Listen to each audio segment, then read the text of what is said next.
Assalamualaikum warahmatullahi wabarakatuh. Kalau tadi Kang Mamat yang MC-in, ya kan? Sekarang gantian. Saya diwawancara, sekarang kita gantiin. Nah, hari ini untuk sesi sekarang, jadi kita mau ngobrol-ngobrol. Apa ya? Kalau di Masjid Astra itu, oh ini ada orangnya satu nih. Apa? Kita mau ngobrol-ngobrol sedikit. Ya. Jadi hari ini tadi udah disampaikan sama Kang Mamat. Itu kita ada lomba tahfiz tahun kedua ya. Tahun kedua. Online ketiga. Online ketiga? Iya. Ketiga, ya? Kalau yang tahun pertama itu belum 5 juz. Oh iya. Ini 5 juz tahun ini ya? Kedua, oh, tahun kedua 5 juz. Okay. Nanti yang tahun ketiga 32 juz. Situ aja yang ngomong deh, banyak ngomong. Sini saya yang diwawancara. Aduh. Ribet ya? Aduh. Kenalin dong siapa dia. Ini masih mukodimah, dia nyerobot duluan. Belum dikenalin. Si Garmat. Iya. Saya yang mengendalikan destinasi. Ya, hari ini kita ngobrol-ngobrol sama, saya bilangnya apa ya, bahasa kerennya, biang keladinya. Biang keladinya yang konsep acara lomba tahfiz nasional. Tadi sebetulnya saya ikutan bantu teman-teman panitia, ada yang dari Goa, dari Sulawesi, ada dari Kalimantan gitu kan, dari Indonesia Timur juga ada, alhamdulillah banyak. Nah, ada Bang Pitung. Walaupun namanya nanti silakan browsing di KTP-nya Bang Pitung, nama aslinya siapa, kegiatannya apa, istrinya ada berapa. Panggil Mawar. Dengan kondisi diwawancara gelap semua. Awalnya sih coba-coba. Awalnya terpaksa, Mas. Tapi akhirnya ya, Bang Pitung ini yang menginisiasi dan juga woro-woroin teman-teman untuk kegiatan lomba tahfiz adik-adik kita SD SMP. Ini tahun kedua sampai dengan 5 juz, Masya Allah. Pesertanya ada berapa Bang Pitung? Ada yang daftar ada 450. 450. Yang terverifikasi dalam satu hari 360. Nah, itu yang mau jadi highlight saya sebenarnya. Jadi dapat bocoran gitu kan dari teman-teman di Amanah Astra, ketika open tidak dalam sampai 1 hari itu langsung full book ya. Full book. Full book ya. Sampai teman-teman kewalahan masih wallahualam ini merupakan sebuah hal yang negatif atau positif, tapi saya ambil positif lah. Sampai ada yang bilang peserta dapat cerita gini, Bang Pitung. Dapat cerita kalau kira-kira mudah-mudahan mungkin berdoa kali ya. Mudah-mudahan ada peserta yang mundur ya. Jadi bisa masuk kayak begitu. Gitu Bang Pitung ya. Ya, tapi kita kalau sebelum ngomong sejauh itu ya kita kenal dulu sosok yang namanya Bang Pitung. Jadi kalau siang pitung, kalau malam gendung. Agak subuhan mawar. Iya. Bang Pitung, di Masjid Astra udah berapa lama? Berapa lama ya? Bingung dia. Ya barang pohon durian sebelah ke masjid. Ini masjid belum berdiri kayaknya udah ada ya? Iya, udah ada beneran. Oh, gitu. Iya, lagi bangun. Jadi penunggu pohon gede yang di sini. Iya, dulunya pohon gede dipindah terus sekarang bikin tiang gua situ dah tuh. Tahun berapa? Kalau berarti tahun berapa? 2001. 2001. Masjid dibangun ya? Iya. Berarti sudah 20 tahun lebih. Wah. Iya, 2002 gua nikah dah. Ini boleh gua dulu ya? Enggak mau nanya nikah kapan sih? Ngobrol ngawur kita. Iya. Kagak bisa nih aneh antum ini. Asik. Oh ya, berarti kita santai aja. Udah 20 tahun lebih Bang Pitung ya. Ini Asra ngebangun gitu kan. Ini kita nggak ngomongin nikah, ini ngomongin. Tadi mau ngomong nikah aja nih. Nggak ngomongin nikah? Enggak jadi? Enggak usah yang lain aja. Ngapain? Jangan nendang-nendang dong. Ya lanjut. Ya, kesan-kesannya, jangan kesan-kesannya lah. Itu mah biasa lah. Pertanyaan basi lah itulah ya. Apa? Kira-kira selama 20 tahun, 21 tahun berarti ya, 21 tahun di Masjid Astra, yang paling berkesan ketemu Ahwat mana? Ketemu Ahwat yang sekarang jadi bini gua. Oh gitu. Jawaban yang menyelamatkan.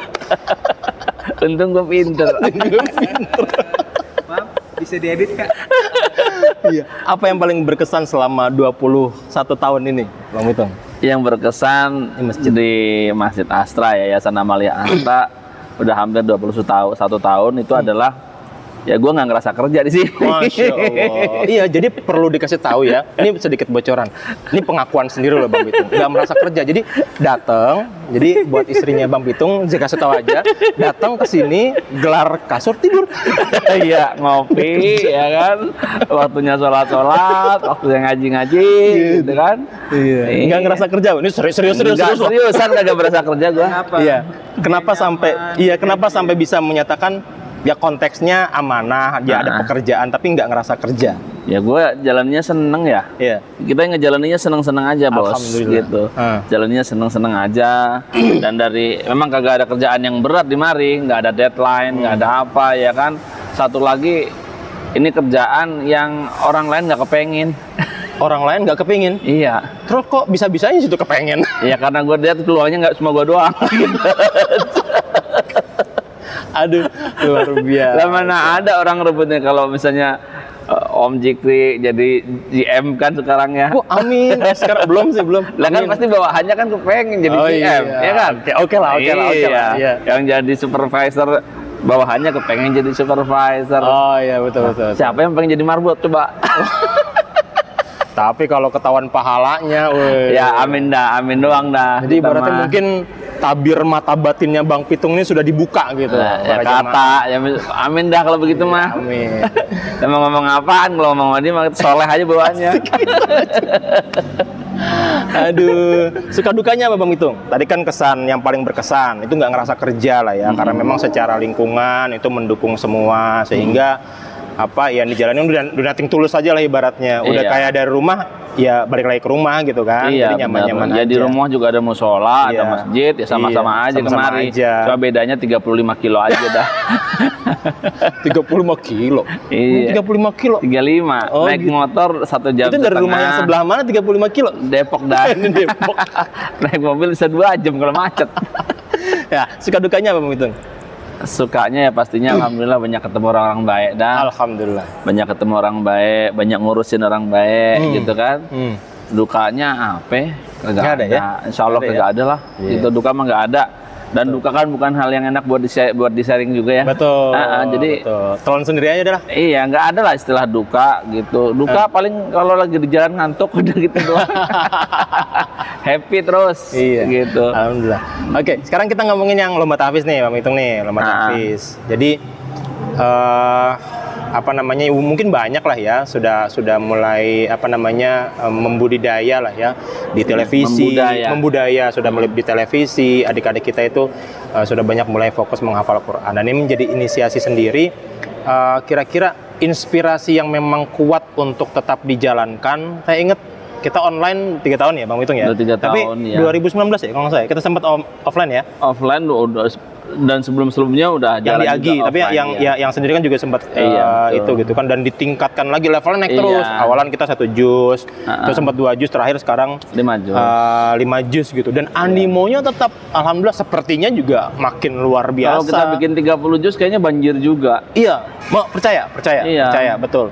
Kira-kira apa yang memang tetap mendasari gitu kan untuk tetap menjalankan ini di inisiasi, dan menurut Bang Pitung bedanya apa dengan kegiatan-kegiatan yang konteksnya mungkin serupa dengan yang dijalankan di Masjid Asra ini? Ya. Jadi kalau bicara semangatnya kenapa ya bikin acara ini gitu ya. Yang pertama, siapa sih nggak kepengen punya anak hafid Quran gitu. Betul. Iya kan? Iya, ibarat kata orang nongkrong tanya kayak gitu ya pasti mau ya. Iya. Kata teman-teman gue yang Badung zaman kuliah, masya Allah nih teman-teman gue Badung zaman Emang kuliah. situ nggak Badung? Ya gue sih bukan gue nggak Badung, gue paling Badung kali. Iya. Teman-teman yang Badung, Iya. ceritanya yang paling Badung. Teman-teman sebadungan gue dulu. Sebadungan. Anaknya di pondok semua. Masya Allah. Hafalin Quran. Begitu kita tanya, lo ngapain begitu? Ya biar nggak kayak kita. Oke. Kan kayak gitu Iya, jawabannya. betul. Itu kan inspiring banget ya, bahwa sebuah orang pengen punya anak yang baik. Apalagi kalau ditambahin hafal Quran, masya Allah, udah kebayang kan? Orang yang mungkin jabatannya apalah, kaya raya segala macam, dibanding sama orang yang punya 1 anak menghafal Al-Qur'annya karena Allah Ta'ala, lebih beruntung mana coba? Ya kan kita pasti bilang teman-teman yang punya anak penghafal Al-Quran, tanpa ditanya semua udah punya jawaban masing-masing ya. Iya, pasti di hatinya berbunga-bunga. Ya, mudah-mudahan Allah kasih keberkahan kan. Amin, begitu dari amin, anaknya amin. itu. Nah itu yang kadang-kadang bikin berapa banyak orang yang pengen punya anak soleh ngafalin Quran. Di sisi lain begitu bejibunnya anak-anak soleh. Sekarang tuh bukan hal yang susah nyari anak-anak penghafal Al-Quran, banyak banget. Mereka hari-hari berlatih Quran, memurojaah, ngafal baru, segala macam. Itu lelah mereka sebetulnya di pondok, begitu kan? Karena apa? Mereka terus begitu kan? Nah, mereka kan butuh mainan. Iya. Betul. Mereka butuh mainan, butuh dievaluasi, butuh eksistensi. Betul. Nah, untuk itu Masjid Asra hadir mikirnya, gitu. Kalau anggaplah kita ngumpulin teman-teman yang lain gitu dengan acara yang sama, oke, nggak ada masalah, bagus. Tapi ini kita bikin acara ngumpulin anak-anak penghafal Al-Quran. Betul. Itu rasanya di hati beda, gitu. Di hati beda banget. Jujur aja, anak gua ikut dan anak gua Lomba ini? iya, anak gua nggak masuk, kan gua seneng banget. Di setting juara berapa? Kagak masuk. Ya? Oh, mulai nggak masuk ya? Iya, kagak masuk. 2 anak gua ikut kagak masuk, gitu. Udah semua. Jadi Apaan sih udah semua? iya, ini dikasih tahu sama Om Rohmat, ini Selesai ya? korlap yang acara kita ini. Acaranya udah selesai, udah mau closing untuk putusan Dewan Juri. Tapi tapi gua lanjutin sedikit bahwa kita kepengen berhikmat untuk ngasih anak-anak penghafal Al-Quran itu mainan, wahana untuk eksistensi, ya kan, segala macam. Dan alhamdulillah antusiasnya tinggi, Dan bedanya acara kita dengan acara yang lain ya, qadarullah kemarin waktu kita belum membatasi lomba kita dengan kata-kata nasional, itu yang dari Saudi ikut, Masya Allah. yang dari Qatar ikut, yang dari Australia ikut. Ada lagi dari mana? Maaf, warga negaranya? Ada orang Indonesia. Kalau orang Australia, orang Australia yang asli. Iya, maksudnya orang Saudi itu. Kalau Saudi, orang Indonesia yang ada di Saudi. Oh, Australia ada orang Australia? Ada orang Australia ikut. Iya, gitu. Jadi kalau begini, nanti kan jadi teman-teman anak-anak kita yang di nasional kehabisan kuota. Nah, kita tutup pakai kata-kata nasional. Itu yang saya ceritakan, animonya luar biasa, gitu loh. Animonya luar biasa. Nah, lebihnya adalah bayangin kita bikin acara 360 orang ini, bukan mereka kirim video. Kirim video 360 orang disaring jadi 60 orang. Nah, itu yang banyak biasanya dilakukan. Oh iya, betul. Gitu. Seleksinya ya. Nah, saya kepengen peserta itu bukan cuma ngirim video, tapi mereka dapat sensasi deg-degannya. Mereka dapat sensasi latihannya. Mereka dapat sensasi ketemu juri idolanya, Ustadz Miftah, gitu kan ya. Mereka dapat sensasi bahwa oh, ternyata nilai saya segini. Murojaah saya begini, belum berhasil. Buat yang berhasil alhamdulillah, tapi buat yang belum berhasil jadi evaluasi sendiri dia. Oh, ternyata belum saatnya saya bersantai-santai, saya harus gas lagi. Itu harapannya begitu, saudara-saudara. Gitu. Dan ngomongin eksistensi nih, teman-teman nih, ini sekedar informasi. Ya, kita masih kondisi pandemi, 2 tahun terakhir Masjid Asra, Ramadan ya Bang Pitung ya? Ramadan ya, karena kita tetap mengedepankan protokol, anjuran pemerintah dan lain sebagainya. Ramadan itu taraweh 2 tahun terakhir ya Bang Pitung ya? 2 tahun terakhir kita Tapi mudah-mudahan kita berdoa biar selesai semuanya. Dan ini sebagai informasi. Sebelum pandemi, udah 3 tahun ya Bang Pintu ya? Jadi kalau ngomong eksistensi, yang bikin beda yang memang luar biasa, di Masjid Asra, itu tarawehnya dipimpin oleh adik-adik kita. Iya, betul. Sebagai imam taraweh. Anak-anak usia SD, Saya tercengang SMP. Tadi ya Bang Pintu ngomong eksistensi, hiburan mereka gitu kan. Itu pun juga menjadi salah satu hiburan ya Bang Pintu ya. Hiburan yang memang tetap lingkungannya lingkungan mereka, tetap bermanfaat untuk mereka, menjadi rihlahnya teman-teman. Dan iya, saya ingat banget sebelum pandemi itu udah, dan saya yakin itu mungkin akan menjadi jangka panjang, menjadi program yang tetap selama Ramadan. Lucu dulu nih, ini Om Fikri. Imamnya anak kecil, ya kan? Abis ngimamin, ada ibu-ibu sama bapak-bapak datang ke kantor. Mau dijadiin mantu? Enggak. Apa? Dia disuruh, jadi bapak-bapak yang datang bapaknya disuruh, ada apa Pak, mau ketemu imam yang tadi, yang anak kecil tadi, mau foto lah. Ngapain Pak? Saya disuruh istri saya yang lagi hamil disuruh foto sama imam yang tadi. Ngidam. Pengen punya anak, punya anak kayak gitu ya. Apa? Penonton, mohon maaf. Apa? Kita marah doain juri. Oh iya. Iya. Udah berapa? Ya udah, teman-teman, sekilas. Kapan-kapan kita ngobrol lagi dah. Quran, nanti soalnya kita akan kapan-kapan ngobrol lebih lanjut. Semangat. Iya, sip. Iya. Oke, kita akhiri berarti. Assalamualaikum warahmatullahi wabarakatuh. Waalaikumsalam warahmatullahi wabarakatuh.